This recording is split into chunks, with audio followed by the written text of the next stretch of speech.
Hello everyone, welcome back to MATLAB programming course. I'm Hossein Tutunchi, and first of all, let me take the opportunity to thank you all for showing such a great dedication and commitment toward this course so far. I hope you've made great progress in MATLAB programming. In reality, we've learned a lot during past weeks, and by now we're familiar by the most important MATLAB functions that are used in any programming technique out there. I have designed a special chapter for this course to use what we learned so far in a context and solve problems and projects. It would be great if we can see them in practice and test their usefulness. With that said, let me start a new topic here. Often in MATLAB programming, we're required to do a repetitious job. For example, imagine someone asks you to write a program or script that calculates the area of a circle. Of course, the only thing that we need is the value of the radius, and this is going to be a very simple example.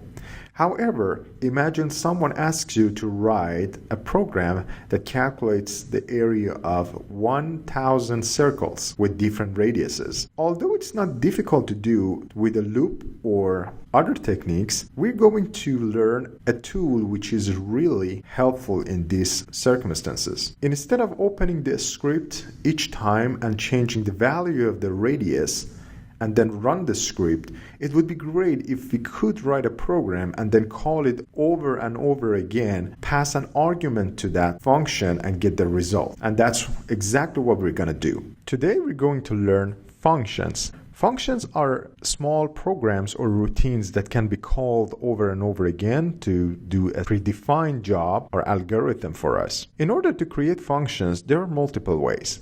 One way is to come here on new and click on the new icon. You can go and create a script, or you can go and directly create a function. Let me show you what's the difference. If you open the function, the format of the function is already written for you with some notes that you can read and understand by yourself. However, let me create one from scratch. Don't save. And we come here, open script. In this example, I'm going to show you how we can write a program that calculates an average of two vectors or data set.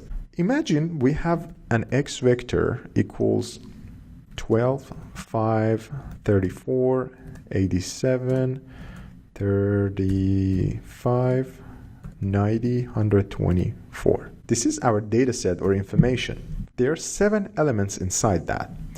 Next, I'm going to introduce another vector called capital N. And what is capital N? Is the number representing how many times each element inside the X is repeated. For example, 12 is repeated 2 times, 5 is repeated 4 times, 34 repeated 56 times, 87 12 times, 35 6 times, 90 9 times, and 124 also 14 times. The problem is that we have a vector x and we have a vector n, which indicates the number of the times each element in x is repeated. We want to calculate the average. Normally what we do is we multiply each element in n onto x and then sum the elements, divide everything on n to get the average. Here we're going to learn to create a function for that and also create a smarter program. Let me make some comments for these two. Input will be these two functions.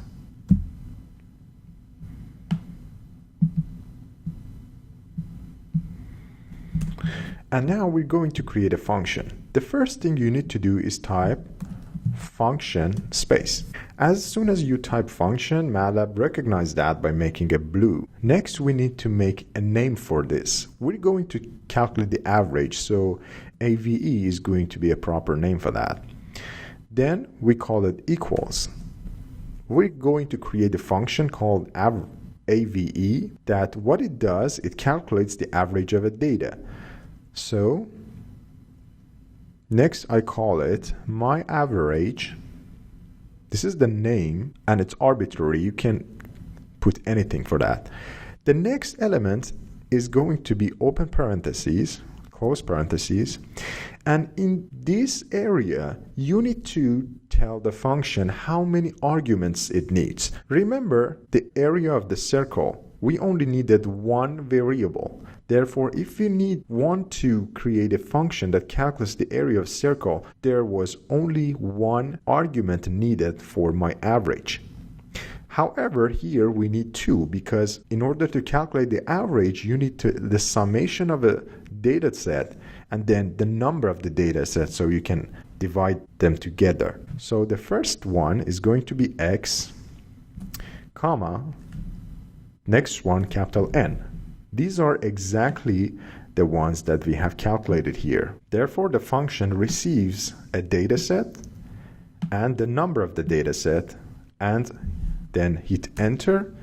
In this part, we're going to create the function body and actually the program that solves the problem for us. The first thing we need to know is how many elements are in our data point. So let's create that. We learned in vector and matrices that in order to find the size, we can use size of, let's call size of x as a variable, and we pass x to that. So size of x will calculate the size of the vector, put the value inside the size x variable.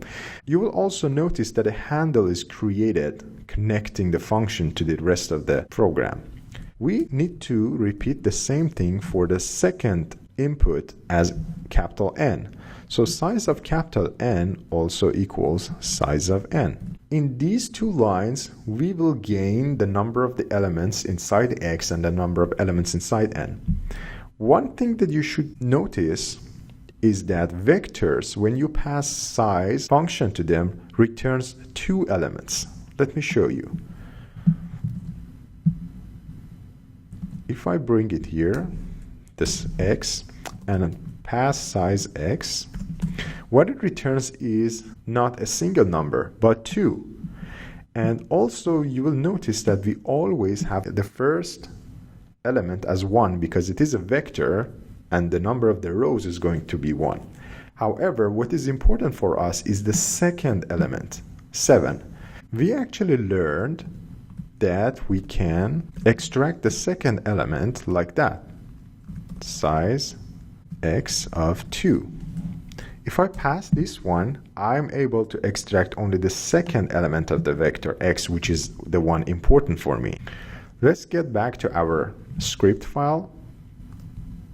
Here, I can calculate the size, the second element, and actually get the number. What happens then is that I'm able to calculate the average easily. However, before proceeding to that section, let's make our program smarter. What happens if the number of the elements inside these two vectors were not the same? How about we had 9 elements inside x and 4 elements inside n? Therefore, there's a problem in our statement and we need to correct that. We need to inform the user that there is a problem with your script. How we can do that? One thing is that when the number of the x elements inside x is not equal to the number of the elements inside n, we can write it by an if. So we can write if size x of 2 was bigger than size n of 2,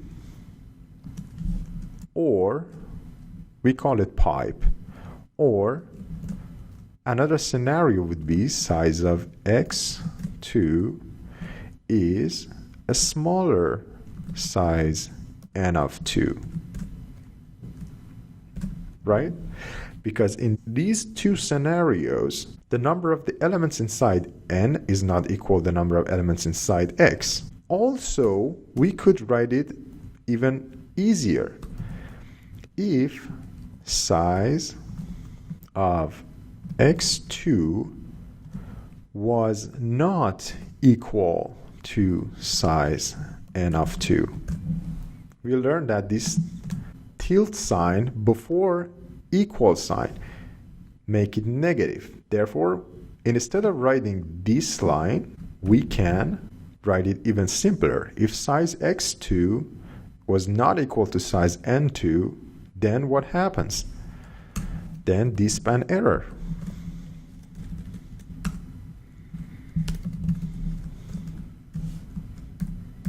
D-span error. In this error, we can call error the number of elements inside input data should be the same. And also, we can even include a beep before that to get the attention of the user. Hit enter. But what happens if they were equal and we had no problem? Therefore, we can call else. Now we're able to proceed to our program and write the body of the algorithm that actually solves it. So, next element we need is the number of the element inside n, and we call it total equals sum of n. I know that how many elements I do have. Next is to calculate the average. How? I know that 12 is repeated 2 times, 4 repeated 5 times, 34 repeated 56 times. So we proceed to calculate the total value, and we call it S equals X dot multiplication N. Why? Because we need element by element multiplication. We have their multiplication as well, and we can call AVE, which is this one. AVE equals sum of S. This S is going to create a vector with multiplication of all elements. Next, we sum all the elements inside that vector. And finally, we divide it by total. And what was the total? The number of the element we have, the number of the data points we have. We have written our program. However, we do have an if, and we need one end for it. And also, we do have a function. For functions, we also include end. Each function should have a start and an end. And you see that MATLAB recognizes the handle and defines the end of the program. So let's run it. First thing we need to do is to save our program. I call it my average. Let's save it. Now we have successfully created and stored our function into MATLAB directory. Let's test our work. The first data input was X. Let me bring it here. So the first one was X, and the second one was N. These are exactly the ones I had introduced in our program. Let me hit enter. Imagine these two vectors are given to us and we have written our program. Now we're going to test it. Instead of writing the script over and over again or changing it, we can type my average, and as we introduce here, we told 2 arguments are required. What are those? The first one was small x, the second one capital N. If I hit enter, the value is created. Let's change our problem. For example, someone tells you this was 34.